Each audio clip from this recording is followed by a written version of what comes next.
Às 41 minutos, está na altura da revista de imprensa. Esta manhã a nossa convidada, a historiadora Raquel Varela, acaba de publicar o livro História do Povo na Revolução Portuguesa, resultado de uma investigação de 3 anos. Já vamos falar do livro. Raquel Varela, muito bom dia. Muito bom dia. Antes disso, vamos então olhar para a imprensa e começa por um dos destaques do jornal.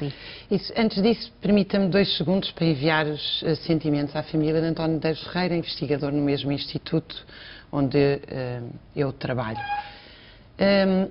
Eu gostaria de fazer um comentário muito breve e, portanto, muito superficial, necessariamente sobre esta questão do manifesto e da questão da dívida, que, mais uma vez, a Troika e a questão da dívida é a questão central da sociedade portuguesa, vem aqui na capa do I, é referida em vários jornais. O debate tem sido muito marcado por aqueles que assinaram o manifesto e pelo governo.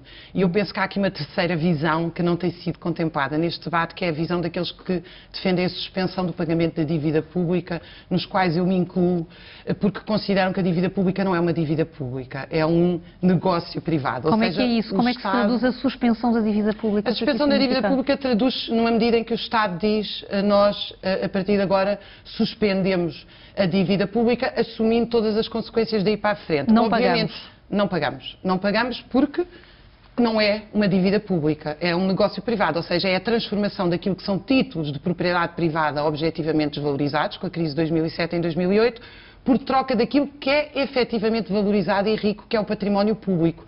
As privatizações, os salários, as reformas, etc. O pagamento da dívida pública, a renegociação e a suspensão, ambos têm consequências sérias para o país.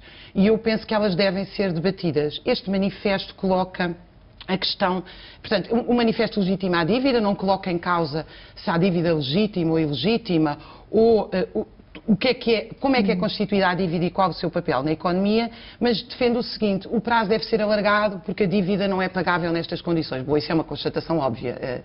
Não é, se nós produzimos 100 e temos 130 para pagar, é óbvio que não é pagável. É óbvio, mas o Governo mesmo assim não aceitou essa ideia. É verdade que o Governo não aceitou, mas a proposta do manifesto é aumentar o prazo para ter um juro bonificado. No fundo, aumenta-se o prazo, diminui-se o juro.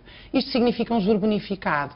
Ora, um juro bonificado nunca se consegue nos mercados. Ele tem que ser garantido por uma intervenção estrangeira. E, portanto, está implícito no manifesto uma ideia perigosíssima, que é a ideia de eternizar a intervenção estrangeira em Portugal. Porque só há um juro bonificado nessas condições. É óbvio que não há um juro bonificado no mercado. E o manifesto tem outra questão que a mim me parece absolutamente central, que é a ideia de que este juro bonificado deve ser conseguido, portanto, esta intervenção, não explica de onde é que vem esta intervenção, ele deve ser garantida para evitar a conflitualidade social. Ora, eu penso, e enfim, tenho visto até muitos assinantes do manifesto ter dito que um dos principais problemas de Portugal não é a conflitualidade social, é a ausência de conflitualidade social. Ou seja, nós temos um país extraordinariamente pacífico, em geral, os trabalhadores, face às medidas absolutamente brutais que lhes foram impostas. Desde esta intervenção, há mais de 1 milhão de pobres abaixo da linha da pobreza segundo as Nações Unidas. E, no entanto, não é essa contestação. Tem alguma explicação para isso? Eu penso que são muito difíceis essas explicações e nós, de facto, é uma das coisas que estamos neste momento a investigar.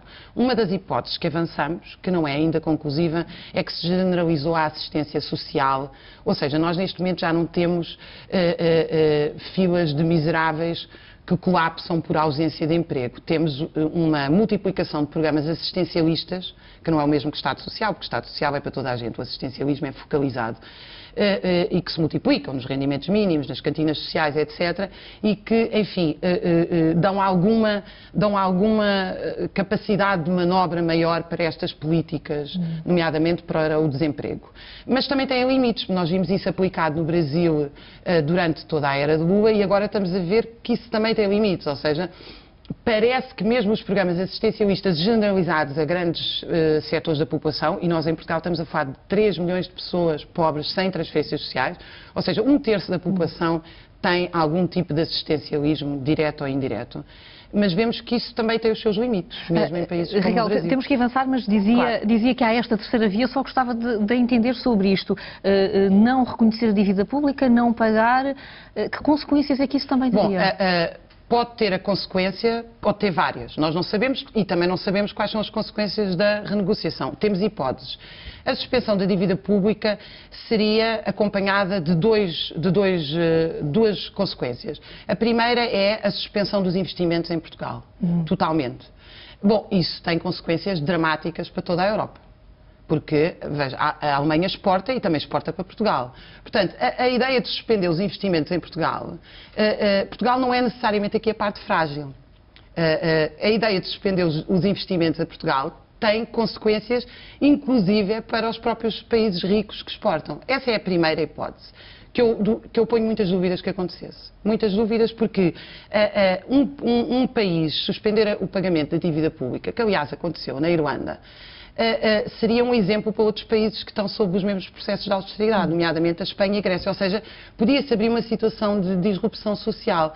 Podia haver a outra consequência. Nós tivemos uma situação muito semelhante, portanto, com a nacionalização e mesmo expropriação da banca em 74, 75, e a reação dos países ricos não foi bloquear os investimentos a Portugal, foi dar dinheiro a Portugal como nunca deram. A maior transferência sempre feita pela Fundação Friedrich Ebert para um partido foi feita para o Partido Socialista em 1974-75, justamente para criar um colchão social que acalmasse os conflitos sociais. Agora, portanto, a suspensão da dívida pública... de uma ameaça de insurreição que poderia surpreender a comunidade internacional. Claro, mas a suspensão da dívida pública não pode ser feita sem garantir outras fontes de capital, senão a população entra em grave privação, nomeadamente as fontes de capital, obviamente, estão na banca. Raquel Varela, vamos ter que avançar, esses cenários são interessantes e essa terceira via também, mas agora vamos olhar para a questão do Banif. Veio no Jornal de Negócios, quer escolher esta... Chama-se reestruturação, são rescisões... O que se passa é que portanto, na altura foi dito que o empréstimo era necessário para pagar salários. Nós sabemos que o empréstimo nem sequer pode ser usado para pagar salários. E uma das cláusulas do empréstimo exigiu diretamente à banca o despedimento massivo de trabalhadores na banca, que tem sido feito e que tem sido feito de uma forma muito preocupante, que é, muitos desses trabalhadores estão a ser substituídos por jovens trabalhadores em call centers a ganhar muito menos. Isto descapitaliza a Segurança Social, porque as contribuições para a Segurança Social diminuem muito. Muitos dos trabalhadores da banca vão 3 anos para o subsídio de desemprego e aumentou-se o rácio do número de trabalhadores da banca que podem ir para o subsídio de desemprego e depois vão para situações de reforma antecipada, pré-reforma. O que também, obviamente, vai descapitalizar a Segurança Social.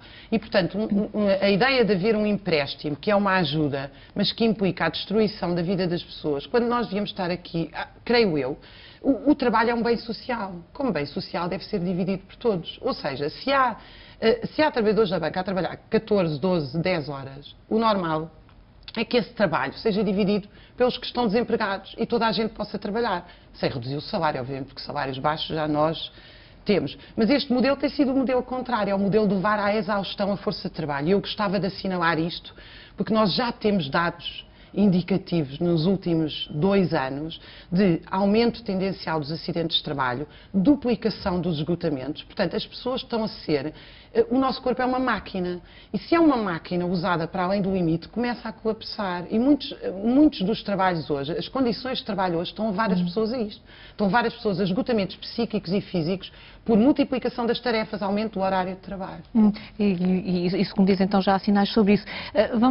Estamos com muito pouco tempo e ainda, qual é a próxima notícia que escolhe? Vem no Diário Económico os novos cursos profissionais que estão a dividir os empresários. Eu penso que estes novos cursos profissionais não nos permitem formar pessoas decentemente.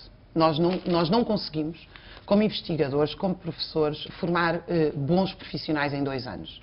E eu se a intenção é colocar estas pessoas no mercado de trabalho para ficarem desempregados e ser uma pressão sobre os salários, justificam-se estes cursos, senão não se justificam. E há pouco tempo eu abri o Jornal Expresso e vinha uma notícia de uma empresa que pedia licenciados pré-Bolonha. Ou seja, as próprias empresas sabem que em 2 anos não se consegue fazer milagres. De facto, os cursos deviam ser de 5 anos e nós devíamos ter tempo para ensinar e os alunos tempo para aprender. Portanto, e pensa que isso se está a perder? Eu penso que isso se está a perder.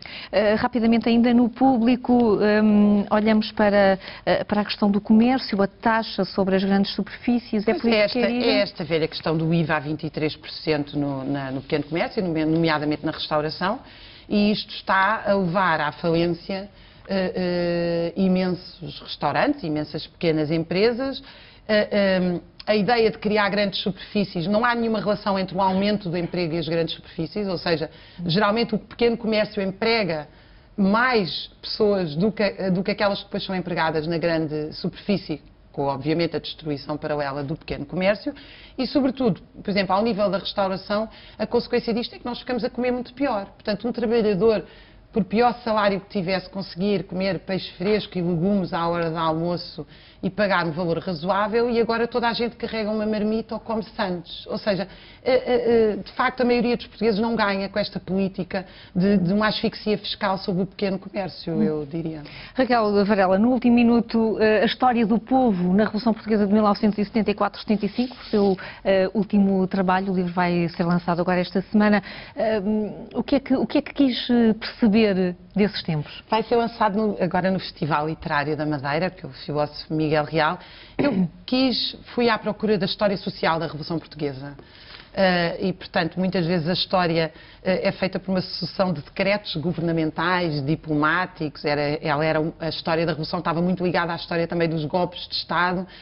E eu fui à procura da história das comissões de trabalhadores, das comissões de moradores, das manifestações, das greves. E que diz que foi um duplo poder durante esses primeiros anos de Revolução. Criou-se aqui uma dualidade de poderes, de facto. Havia o Estado e, do outro lado, havia este poder que foi o poder que nasceu nos locais de trabalho, nos locais de moradia.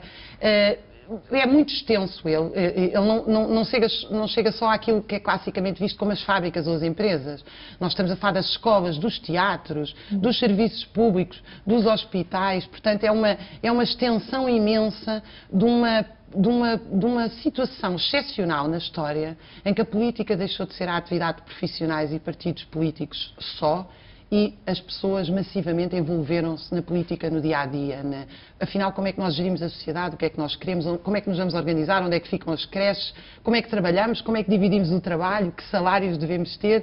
Questionou-se tudo, discutiu-se tudo durante 2 anos, desde que terminou isto no 25 de novembro, terminou este duplo poder e também esse sonho. Terminou essa dualidade de poderes, mas eu não penso que tenha terminado o sonho, quer dizer, as sociedades não podem viver sem a perspectiva real de mudança constante. E essa reflexão é importantíssima quando estamos a celebrar os 40 anos do 25 de Abril. Raquel Varela, muito obrigada por ter vindo esta manhã ler os jornais. Vamos voltar às 11. Até já.